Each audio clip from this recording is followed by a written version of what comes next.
nilai produk domestik bruto atau PDB tahun 2023 sebesar 20.892 triliun rupiah. Sedangkan PDB yang sudah disesuaikan seolah-olah dengan harga tahun 2010 sebagai tahun dasar, disebut juga PDB atas dasar harga konstan tahun 2023 sebesar 12.301 triliun.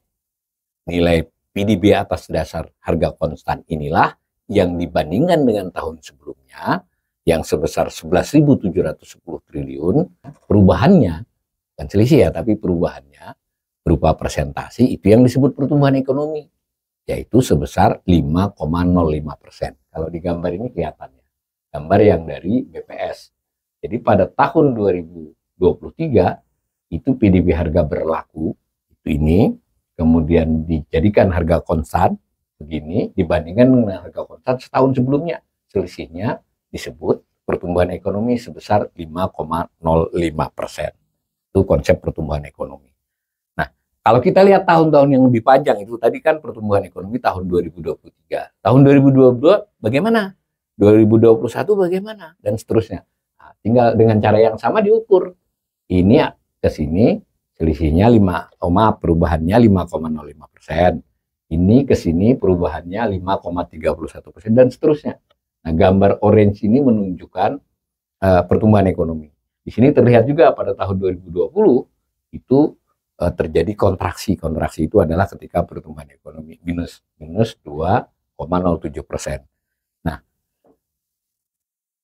secara sederhana pertumbuhan ekonomi itu sebetulnya merupakan perubahan secara real, secara nyata jumlah barang dan jasa akhir yang diproduksi pada suatu tahun dibandingkan tahun sebelumnya. Nah, ekonom menganggap itu mencerminkan kinerja perekonomian pada tahun bersangkutan. Maka kita bisa melakukan analisis sederhana atas pertumbuhan ekonomi Indonesia selama 5 tahun, 10 tahun, 30 tahun, kita bisa melihat. Nah, maka kita akan melihat ada tahun-tahun yang kita pertumbuhan ekonominya cukup tinggi. Ada tahun-tahun yang kita pertumbuhan ekonominya rendah. Mungkin lebih mudah kalau dilihat dalam bentuk grafik ya. Nah, ini dari tahun 1969. Ini angka-angka ini menunjukkan pertumbuhan ekonomi. Nah, perhatikan bahwa pada tahun tertentu itu dahulu di era Soeharto itu sempat mengalami 8,76%, pernah 9,88% ya di tahun berapa ya, di tahun 1980. Tapi pernah juga hanya 2,25, 2,46. Secara rata-rata 1969 sampai 1997 itu rata-ratanya 6,77%. Ketika terjadi krisis ekonomi tahun 1998, ekonomi Indonesia mengalami kontraksi sebesar 13,13% minus. Apa artinya itu? Artinya produksi barang dan jasa pada tahun 1998 lebih sedikit dibandingkan 1997. Malah lebih ditegaskan lagi oleh angka, lebih sedikitnya sebanyak 13%. Jadi umpama kita memproduksi 100 unit barang pada satu tahun, tahun berikutnya jumlahnya 87. Berarti kan itu kontraksi 13%, kurang lebih begitu.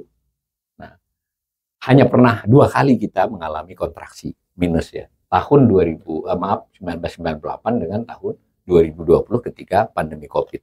Jadi pada saat tahun 2020 itu berarti produksi barang dan jasa akhir tahun 2020 itu lebih sedikit dibandingkan tahun 2019. Bisa juga kita melakukan analisis atas periode pemerintahan.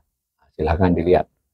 Nah, itu maksud menganalisis pertumbuhan ekonomi dari tahun ke tahun maupun dari periode ke periode.